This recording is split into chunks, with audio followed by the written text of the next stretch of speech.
فليتفضل السيد مسعود كريمي بور، الممثل الإقليمي لمكتب الأمم المتحدة المعني بالمخدرات والجريمة للشرق الأوسط وشمال أفريقيا UNODC.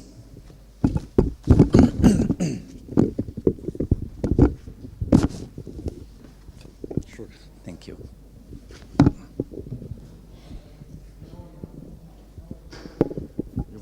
Yes, yes. Good morning, Excellencies, ladies and gentlemen. It is my pleasure and really an honor to be here with you this morning on behalf of the UN Office on Drugs and Crime. Let me first acknowledge the great contributions made by the Ministry of Interior, mostly as His Excellency Major General Abu Bakr Abdul Karim, Assistant Minister of Interior for Human Rights, has highlighted the work plan this morning. It is really quite a remarkable accomplishment, but it could not have been done also with the support of other partners present. Let me also acknowledge the presence and the contributions made this morning by Dr. Azza Al-Ashmawi, Secretary General of the National Council for Childhood and Motherhood, as well as Dr. Nagma Al-Adli of the National Council for Women, and of course Dr. Qawi, head of the General Federation of NGOs, who had to leave, but who made excellent points this morning about the value of the role of civil society in this national partnership. Of course, Dr. Nehad Gohar, representing UN Women, is a critical partner, and we're very pleased to have her here as well. Let me first say that what we have heard this morning and what has happened over the last couple of days is nothing short of remarkable. I'm sorry, by the way, for not being able to join you on the opening day on Sunday. I was with the Gaza Donor Conference, but I very much appreciate and I've received detailed reports from our team, Ms. Myrna Abu Habib, who has told us about the remarkable work that has been done until this moment. In fact, until 10:30 last night, when colleagues were here refusing to go home until they have completed the solid outcome that has been outlined for you this morning. And I'd like to relate that to the general framework of our cooperation with the government of Egypt in a moment. But I don't want to go too far without also acknowledging the support of the main donor to this endeavor, which is the U.S. Department of State and its INL Bureau, represented today by colleagues who have funded our cooperation.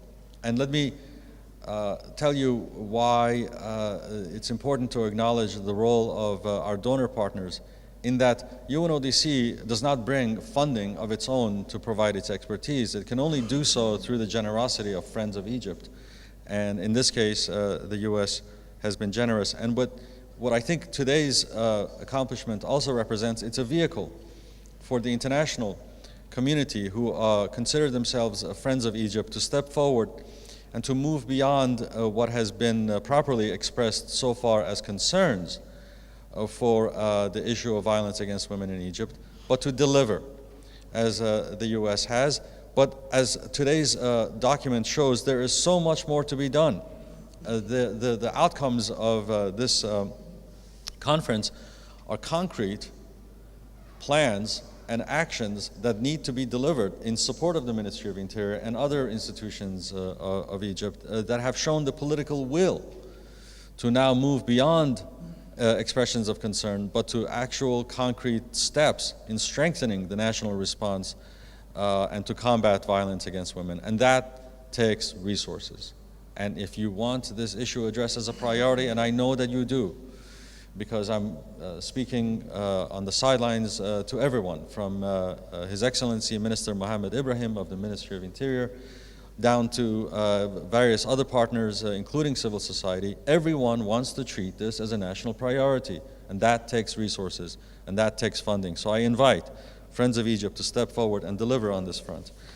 Let me also address the openness with which the Ministry of Interior has welcomed the technical support of the UN family, UN Office on Drugs and Crime, UN Women, UNFPA. Oh, by the way, I apologize for not acknowledging the presence of the UNFPA country director, Dr. Jaime Nadal-Roig, who is also here from his busy schedule to show his personal support for this partnership.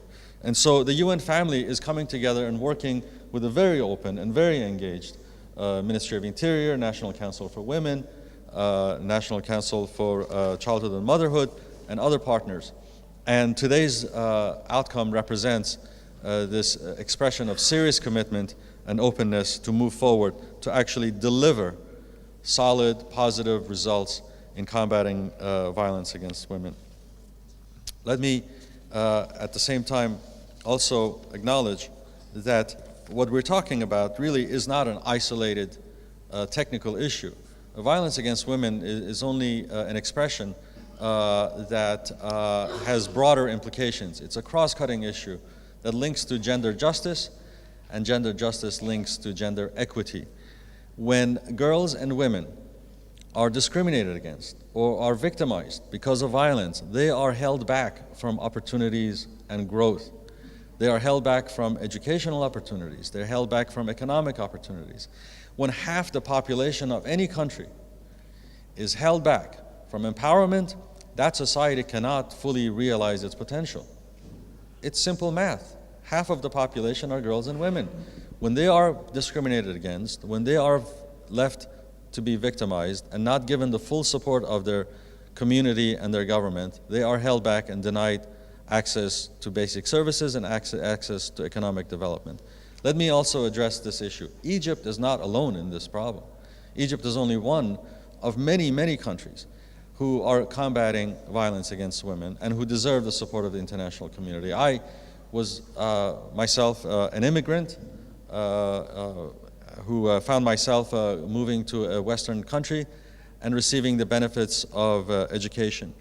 One of those benefits that I received was to work as a lawyer many decades ago, representing victims of violence and girls and women before a system of justice that's one of the most advanced in the world. And even there, they are struggling with the issue of gender violence. So Egypt, you are not alone.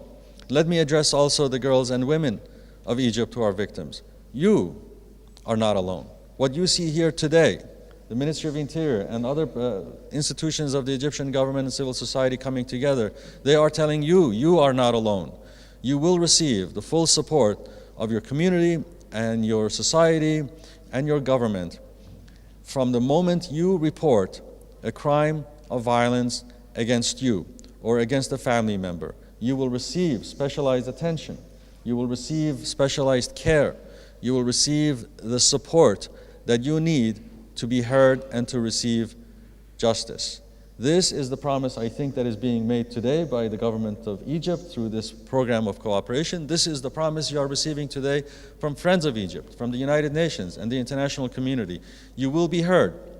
You will receive justice. We are with you. Thank you.